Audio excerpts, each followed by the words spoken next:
আমেরিকার সবচেয়ে ভয়ঙ্কর ফাইটার জেট সরানো নিয়ে কেন এত হট্টগোল? নতুন কোনো যুদ্ধের ময়দান কি খুলতে চলেছে? ওদিকে ইরানি সেনার চরম প্রতিশোধের ঘোষণা, আয়াতুল্লাহ আলী খামিনির হত্যার বদলা নেওয়ার কসম। যুদ্ধ কি সত্যিই থামলো, নাকি এ স্রেফ ঝড়ের আগের শান্তি? পর্দার আড়ালে আসলে কি চলছে সব কিছুই জানাবো। এদিকে ইসরায়েল ফের ইরানে বোমা ফেলতে মরিয়া, আমেরিকাকে বলছে শুধু একটা সিগন্যাল দিন। অন্যদিকে রাশিয়ায় 400 ড্রোন দিয়ে আক্রমণ, আস্ত জাহাজ হয়ে গেল আগুনের গোলা। সব প্রশ্নের উত্তর পাবেন এই প্রতিবেদনে। তাহলে চলুন শুরু করা যাক। দর্শক, আমেরিকার সবচেয়ে বিপজ্জনক যুদ্ধবিমান হিসাবে পরিচিত F-22 র্যাপটার এখন ইসরায়েল থেকে ফিরিয়ে নেওয়া হচ্ছে। রিপোর্ট অনুযায়ী আমেরিকার 12টি F-22 ফাইটার জেট ইসরায়েলের ওহাদা এয়ারবেস থেকে উড়ে সোজা ব্রিটেনে ফিরে গেছে। আর এই ফিরে যাওয়া নিয়েই উঠছে হাজারো প্রশ্ন। মনে রাখবেন, এগুলো সেই অত্যাধুনিক ফাইটার জেট যেগুলো ইরানের বিরুদ্ধে আনা হয়েছিল, মিডল ইস্টে নিজেদের স্ট্র্যাটেজিক উপস্থিতি মজবুত করতে এবং যে কোনো বড় সংঘাত আটকাতে আমেরিকা এগুলোকে মোতায়েন করেছিল। তাহলে কি আর কোনো সংঘাত হচ্ছে না? একটু মন দিয়ে শুনুন। আপনাদের সামনে দুটো অপশান রাখছি, আপনারাই বিচার করবেন কোনটা ঠিক। এই ফাইটার জেটগুলো ফিরিয়ে নেওয়া নিয়ে এখন নানা জল্পনা চলছে। প্রথমত, কিছু ডিফেন্স এক্সপার্টের মতে আমেরিকা হয়তো ভাবছে যে ইরানের সাথে তাদের বর্তমান উত্তেজনা ধীরে ধীরে কমে আসছে, আর সেই কারণেই তারা তাদের সবচেয়ে দামি মিলিটারি অ্যাসেট ফিরিয়ে নিচ্ছে।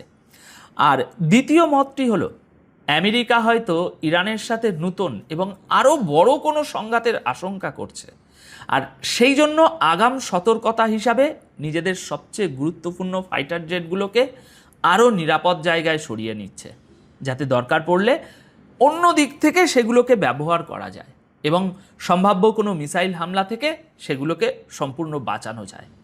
যদিও আমেরিকার তরফ থেকে এই জেটগুলো ফেরানোর আসল কারণ নিয়ে এখনও তেমন কোনো অফিসিয়াল বিবৃতি আসেনি।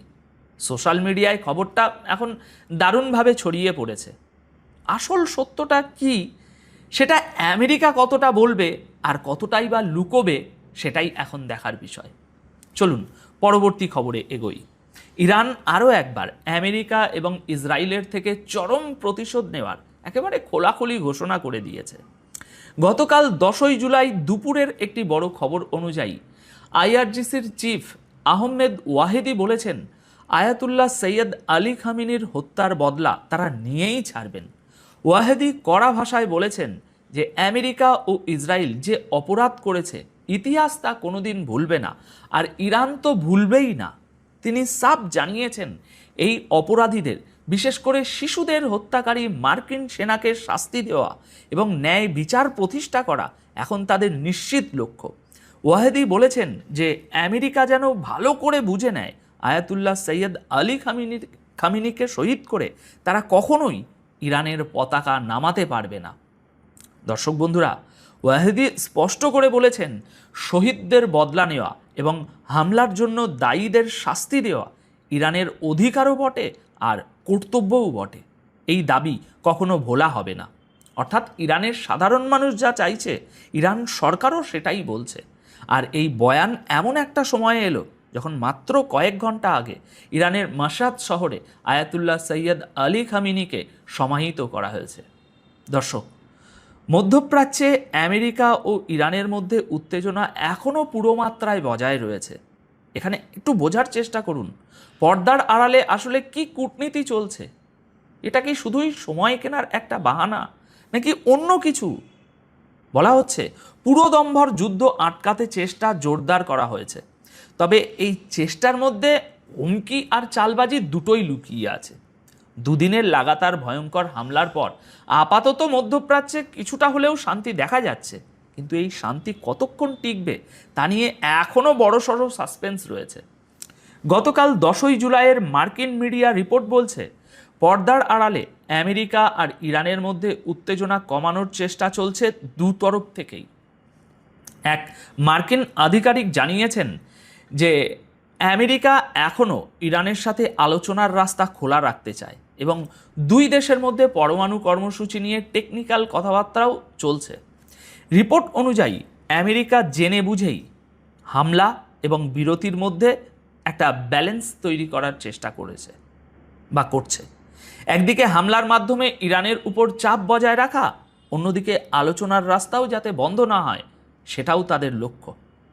সিএনএন বেশ কয়েকজন মার্কিন আধিকারিকের বরাত দিয়ে জানিয়েছে, দরকার পড়লে আমেরিকা গত রাতেই নতুন করে হামলা চালানোর জন্য পুরোপুরি প্রস্তুত ছিল, কিন্তু আপাতত মিলিটারি অ্যাকশনের বদলে আমেরিকা কূটনীতিকে বেশি গুরুত্ব দিচ্ছে। তবে মার্কিন আধিকারিকরা একটা হুমকিও দিয়ে রেখেছেন, যদি পরিস্থিতি ফের বিগড়ে যায় তবে হামলা আবার শুরু হতে পারে। অন্যদিকে স্ট্রেট অফ হরমুজের অবস্থাও ফের খারাপ হতে শুরু করেছে। সেখানে জাহাজের যাতায়াত আবারও মারাত্মকভাবে কমে গেছে। বিশ্বাস করুন, এমন চলতে থাকলে জিনিসপত্রের দাম আবার বাড়বে। এর প্রভাব ইতিমধ্যেই আন্তর্জাতিক এনার্জি মার্কেটে পড়তে শুরু করেছে, যা আগে থেকেই তেলের যোগানে ঘাটতির যে যোগান তার কারণে ধুঁকছে। মানে সহজ কথায়, বন্দুকের আওয়াজ হয়তো এখন থেমেছে, কিন্তু মধ্যপ্রাচ্যের যুদ্ধ কি পুরোপুরি থেমে গেছে, নাকি কিছুক্ষণের জন্য থমকে আছে? বিশ্বাস করুন, যুদ্ধ হবে কি হবে না, নাকি শুধু হালকা হামলা হবে, সবটাই আর কয়েকদিনের মধ্যে পরিষ্কার হয়ে যাবে। আসুন পরবর্তী খবরে এগিয়ে যাই। যুদ্ধবিরতির পর থেকে ইরান শুধু আরব দেশগুলোর উপর হামলা করেছে, ইসরায়েলের উপর একটাও আক্রমণ করেনি। কিন্তু ইসরায়েল ফের ইরানের উপর বোমাবাজি করতে মরিয়া হয়ে উঠেছে, আর এর পেছনে তাদের একটা বড় ভয় লুকিয়ে আছে। একদিকে ইরান খোলাখুলি প্রতিশোধ নেওয়ার কথা বলছে, অন্যদিকে পর্দার আড়ালে আমেরিকা আর ইরানের মধ্যে যুদ্ধ এড়ানোরও একটা চেষ্টা চলছে। গোটা দুনিয়া স্টেট অফ হরমুজ নিয়ে আগে থেকেই চিন্তিত, আর বেশিরভাগ দেশই চায় না যে এই উত্তেজনা একটা পূর্ণাঙ্গ যুদ্ধে বদলে যাক। কিন্তু ইসরায়েলের মনোভাব সম্পূর্ণ আলাদা। গতকাল 10ই জুলাই রাতে আসা রিপোর্ট অনুযায়ী ইসরায়েল সরকার আরও একবার ইরানের বিরুদ্ধে খোলাখুলি যুদ্ধে নামতে তৈরি।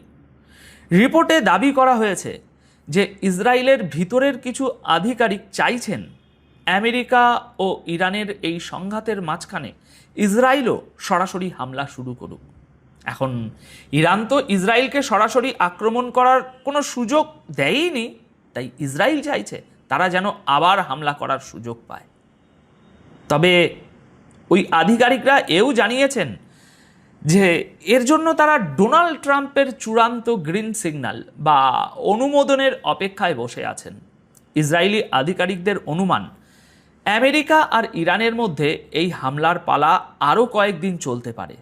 মাঝখানের এই যে বিরতিটা চলছে, এই বিরতিটা আসলে কিছুই না, যে কোনো সময় আবার হামলা শুরু হতে পারে। ওদিকে নিউ ইয়র্ক পোস্টও জেরুজালেমের এক সূত্রের বরাত দিয়ে দাবি করেছে যে ইসরায়েল এই যুদ্ধ পুরোপুরি ফের শুরু করতে ভীষণ আগ্রহী। ওই সূত্র জানিয়েছে, দরকার পড়লে আমরা আবার সেটাই করব, অর্থাৎ হামলা করব। সূত্রটি সংবাদপত্রটিকে এও বলেছে যে ইসরায়েল চায় না তাদের দেশের মানুষকে আবার বাংকারে গিয়ে লুকাতে হোক, কিন্তু ইরানের বিরুদ্ধে যুদ্ধে যদি এই দাম চোকাতেই হয় তবে তারা এর জন্যও তৈরি। মানুষ প্রয়োজনে আবার বাংকারে ফিরে যাবে। এবার মধ্যপ্রাচ্যের বাইরের একটা বড় খবর শুনুন। রাশিয়ার উপর ইউক্রেন প্রায় 400 ড্রোন দিয়ে ভয়াবহ হামলা চালিয়েছে। ইউক্রেন এবার রাশিয়ার অয়েল সাপ্লাইয়ে বড়সড় ধাক্কা দেওয়ার চেষ্টা করেছে। ইউক্রেনের ড্রোন হামলার পর রাশিয়ার একটা অয়েল ট্যাঙ্কারের কি করুণ অবস্থা হয়েছে তা স্পষ্ট দেখা যাচ্ছে। আজাব সাগরে এই ট্যাঙ্কারটিকে নিশানা করা হয়, আর এর সঙ্গেই রাশিয়া ও ইউক্রেনের মধ্যে যুদ্ধ আরও একবার চরম আকার ধারণ করেছে। রাশিয়ার দাবি 10 ও 11ই জুলাই রাতে ইউক্রেন বড়সড় ড্রোন হামলা চালিয়েছে। রাশিয়ার প্রতিরক্ষা মন্ত্রকের মতে তাদের এয়ার ডিফেন্স ফোর্স দেশের বিভিন্ন এলাকায় ইউক্রেনের 376টি ড্রোন গুলি করে নামিয়েছে। তবে কিছু ড্রোন ঠিকই আঘাত এনেছে এবং ব্যাপক ধ্বংসলীলা চালিয়েছে। রাশিয়ার তরফ থেকে জানানো হয়েছে এই হামলায় তাদের বেশ কয়েকটি তেলের ডিপোকেও নিশানা করা হয়েছে, যেখান থেকে আগুন লাগার খবরও সামনে এসেছে। তার মানে ড্রোনগুলো ঠিকই আঘাত করেছে এবং এয়ার ডিফেন্স সব আটকাতে পারেনি। যদিও রাশিয়া এটা স্পষ্ট করেনি যে এই হামলায় তাদের ঠিক কতটা ক্ষতি হয়েছে। তবে আপনারা জাহাজের গায়ে আগুন লাগার পর তার যে অবস্থা সেটা দেখতেই পাচ্ছেন। এটা রাশিয়ার জাহাজ, অর্থাৎ ক্ষতি তো হয়েছেই, তেলের ডিপোগুলোতেও ক্ষতি হয়েছে। তবে ভিতরের কথা রাশিয়া আর কতটাই বা প্রকাশ্যে বলবে। ইউক্রেন গত কয়েক মাস ধরেই রাশিয়ার তেল ও এনার্জি পরিকাঠামোতে এরকমই লাগাতার আঘাত আনছে। ইউক্রেনের বক্তব্য পরিষ্কার, রাশিয়া যেভাবে তাদের শহর এবং এনার্জি সিস্টেমে আঘাত চালাচ্ছে তারই জবাবে তারা রাশিয়ার অর্থনীতি ও সামরিক যোগানের সাথে যুক্ত এই সমস্ত গুরুত্বপূর্ণ জায়গাতে হামলা করছে। ওদিকে রাশিয়ার দাবি তারা এমন অনেক ড্রোন গুলি করে নামিয়েছে যেগুলো রাজধানী মস্কো এবং তার আশপাশের দিক থেকে ধেয়ে আসছিল। মস্কো হলো তাদের রাজধানী, সেখানে এয়ার ডিফেন্স সিস্টেমের ছড়াছড়ি, সেখানে ক্রেমলিন রয়েছে, আর ক্রেমলিনে স্বয়ং পুতিন রয়েছেন। তার মানে বুঝতেই পারছেন ইউক্রেনের হামলা রাশিয়ার একেবারে অন্দরমহল পর্যন্ত পৌঁছে যাচ্ছে। তো দর্শক বন্ধুরা, এই ছিল আজ দুপুরের সবচেয়ে বড় আর গুরুত্বপূর্ণ খবরগুলোর বিশ্লেষণ। আপাতত এই প্রতিবেদন তাহলে এখানেই শেষ করব। দেখা হবে পরবর্তী ভিডিওতে নতুন কোনো খবরের সাথে। সবাই খুব ভালো থাকবেন, সুস্থ থাকবেন।